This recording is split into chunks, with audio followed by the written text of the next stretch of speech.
Hi, I'm Jim with Eureka Canada, and going to go through the setup of the VCS shelter. It's our portable or backcountry mosquito shelter for intensive purposes. You can buy the tarp separately for rain, shade conditions, and then there's the mesh room that clips in, which you'll see for bug protection. This is the size of the larger unit. All told, you're looking at maybe 3.5 kilos, 7.5 pounds. But this can be a lifesaver on many a trip. A lifesaver in the sense that it keeps you sane from the bugs. What you will see are two setup options. One is kind of a standard version where we will use poles and then staking it out into the ground. More traditional setup, and from that there's variations that you can come up with on your own. The other one that's becoming more popular is the Ridgeline approach, and you'll see that it's in conjunction with trees and just a little quicker setup. But both work effectively, and like I say, you'll add your own modifications and variations to the setup.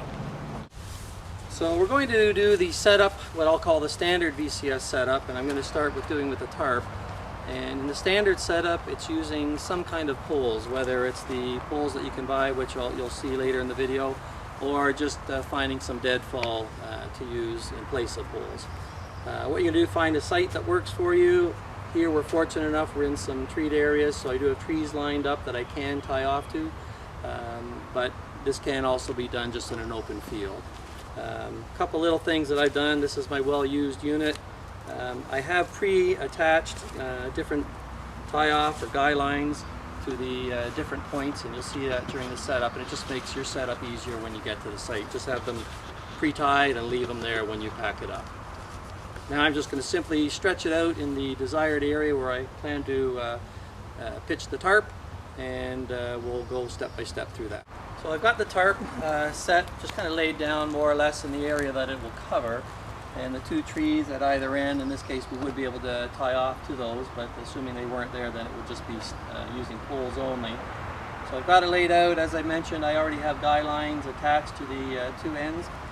You can tell the high points of the tarp are recognized where the seam is, and then the seam runs along the spine of the tarp, so that's going to be your high ridge line. So that's what you're looking for, and that's what I refer to as the ends.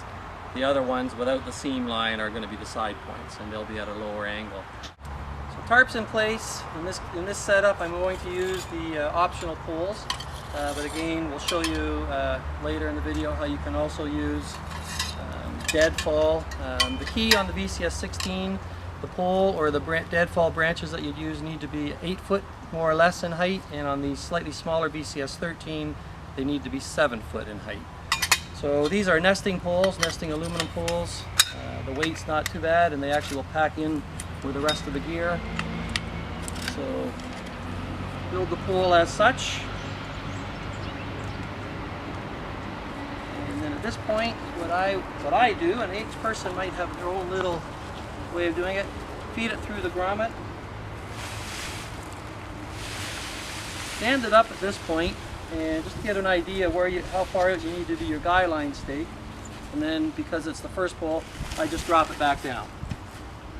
Make my stake insertion and get the guy line hooked up so we're ready for the setup when that time comes. So with the tarp, using poles and staking up but no use of trees, you're wanting to create at the one end a bit of a tripod. So you've got two guy lines fanning out in inverted V, and then the pole itself, so that it becomes self-standing. Obviously in a heavy wind conditions this is going to be a bit more difficult to do, and with two people makes it much easier. But this is the start at the one end. We'll now just follow the seam of the tarp, maintaining tension, and get to the opposite end and replicate this same tripod effect. And then we've got the basic shell of the tarp in position. So that's what we're going to do now. We've got the spine taut, we've got the second pole inserted and up, one of the guy lines out as a brace, and now we're going to do the second one as well. And again, we're able to use soil, we're able to get the stakes in the ground. You might not be so lucky, you may have to be tying off to rocks that you move into place, possibly to available stumps, roots. Just try not to damage anything as you do it. Making some of the final adjustments here to straighten the pole up.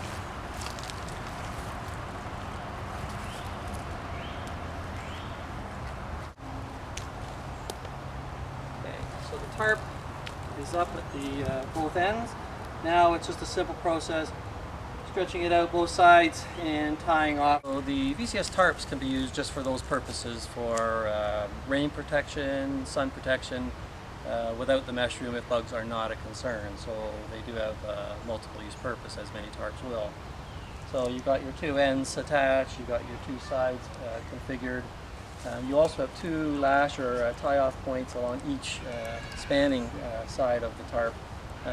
Wind conditions being what they might be, just extra security to be able to handle that. I've also found two, again, deadfall pieces of wood, about a yard in length, 34 inch, so what are we talking about, 90 centimeter. And these are used at these points on either side. Basically, you can get something that can fit through the web and just kind of wedge it. Yeah, so the tarp is up, and now we're going to attach the mesh room. So this can be left attached, so when you do set the tarp up, the mesh room goes all up at the same time. But for showing how the tarp went up, we did it separately, and now the mesh room. As far as the mesh room goes, what you want to do is locate the zipper. There's going to be one at either end. Depends how you pack it up, makes it easy to find. And what you're going to do with these zippers, one in line with that pole, and the second one at the other end. Now for those of you who don't have any height issues, you can just reach up and make the clip. Otherwise you're going to have to cheat a little bit like me, just adjust the pole down so you can make, and these are side release buckle attachments, so right under here, and there's a little bit of adjustment that can be made, and then that attachment's all set and ready to go. Straighten my pole back into place. We're good. Again, what I like to do is follow down the center seam, attach the one center point, and then at the far end,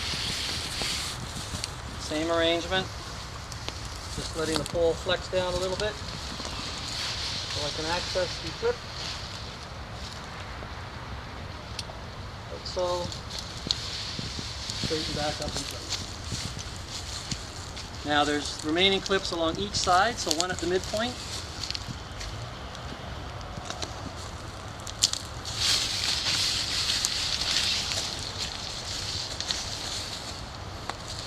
One in the corner.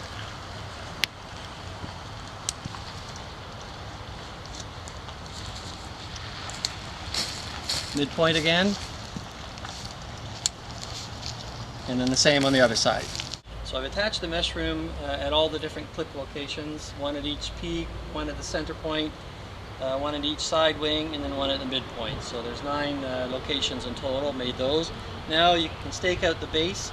When it's staked out properly, it'll create a square, and in the case of the VCS 16 that we've got here, it's going to be an 8.5 foot square, and in the smaller unit it'll be a 7 foot square. But basically grab the zipper, have it come down as in a vertical a line as possible. You've got two options as to loops that you can stake. Choose one. It's really just giving you which way you want the door to open.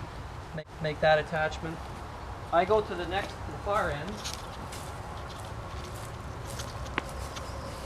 I do that because I can then kind of pull it relatively tight, line up that this end the same. Zipper's coming down in a more or less vertical angle. Stake in, and then finish off on the two sides. As I said in the outset, these poles are optional, and most trips that I go on, I'm either tying off to trees, or if I need posts, I'm walking back, hiking into the bush, and finding deadfall. I know in the case of this, I need something about 8 feet tall. So if I'm fortunate enough, wishing I was 6 foot, but 6 foot, and then measuring it out, I'll snap off, or if I have a saw with me, cut off, again, deadfall. It's about 8 foot in height. And whereas the pole hooks into the grommet, what I'm going to do with the wooden pole is it's going to go, and it'll use the web. So ideally, if you've got something with a bit of a notch, helps wonderfully.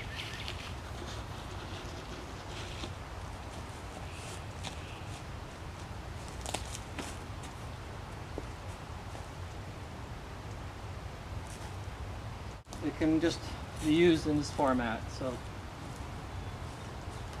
that's kind of using the more standard pole arrangement with the 2 guy line points on the end for your setup. Okay, in this setup of the VCS tarp system, I've actually got the mesh room already attached, and I can show it when it's up just what that involves, but it's very straightforward. But it allows you to set up the tarp and the mesh room all in one process. And unlike the other process, which is more the standard pole system, this is going to be a ridgeline concept, and this is to be used in conjunction with trees. So I've kind of got the tarp laid out in the direction I want it to eventually stand, and I've got trees lined up that will be tying off to the ridge lines. What I'm going to do, this cord is extra, it does not come with. It's just a lightweight nylon or lightweight polypropylene cord, and I'm going to run it, string it through the web, and all the webs, these are on the top side of the tarp. So there'll be 5 webs that I'm actually going to run it. With that optional cord, that's the kind of the neon green, you can see how I've threaded it through the webbing at each end of the peak and along the spine of the tarp, and then extended it out towards the 2 trees that I plan to tie off. I don't need to I'm still planning to use deadfall poles. These will be the 8-foot lengths for this one, 7 foot for the smaller VCS tarp. So what I'm going to do, rather than tying off at the 8-foot or 7-foot marks, I'll tie it off lower down on the tree. But that's what I'm going to do now.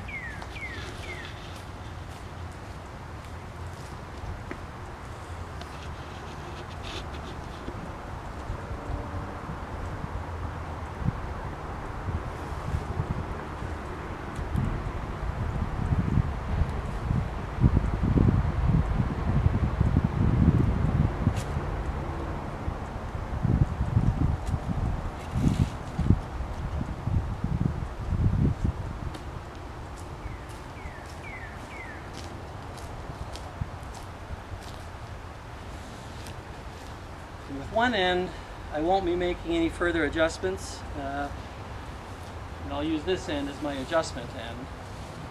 So what I am going to do is get it fairly taut.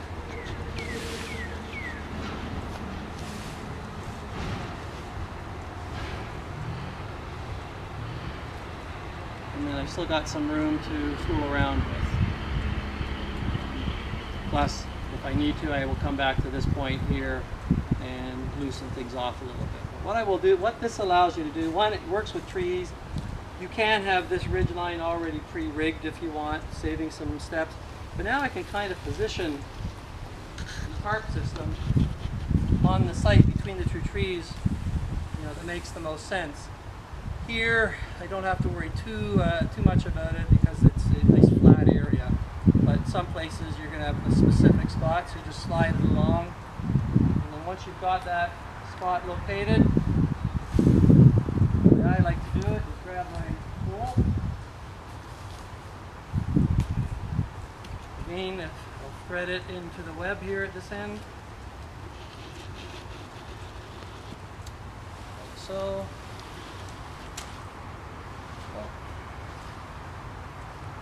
Elevate it as required. Because you've got the ridge line already in place, it's holding it, making life a little bit easier for you in the setup.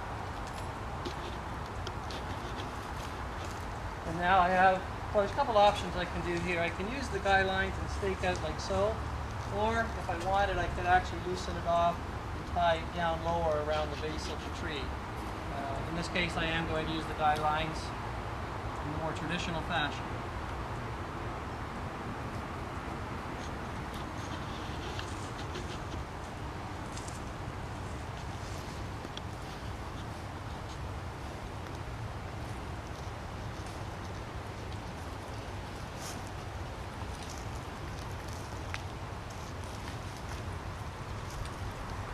Okay, so one end's up. And now I'll slide that along.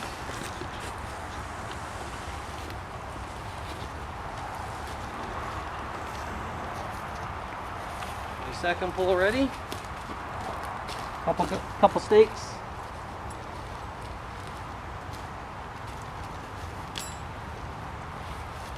Same process.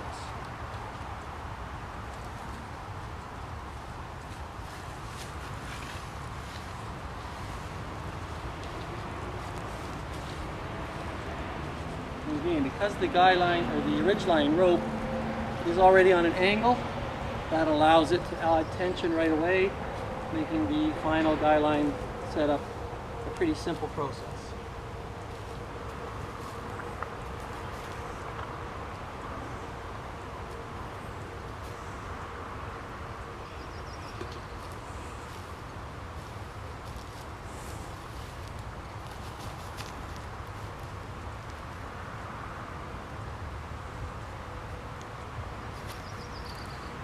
And then lastly are the two side locations. Again, I've got sticks that I've found in the bush, about a 36-inch, 90-centimeter long. Just have the web. You can get poles cut to size as well, should you wish to create your own pole kit. These branches aren't usually too hard to find.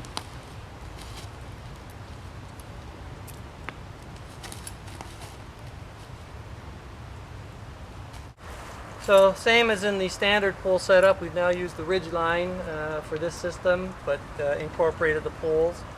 And final process is just again getting the zippers in a vertical line as best possible, using the loops provided, staking out. I'll do that at the other end, and then I'll move to the sides as well. So you've got zippers at each peak end.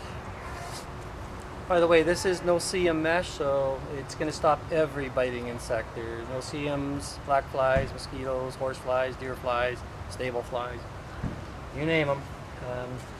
In here too, you have a piece of fabric, sod cloth, we give that the terminology, and it lays, when it's properly set, lays flat on the ground.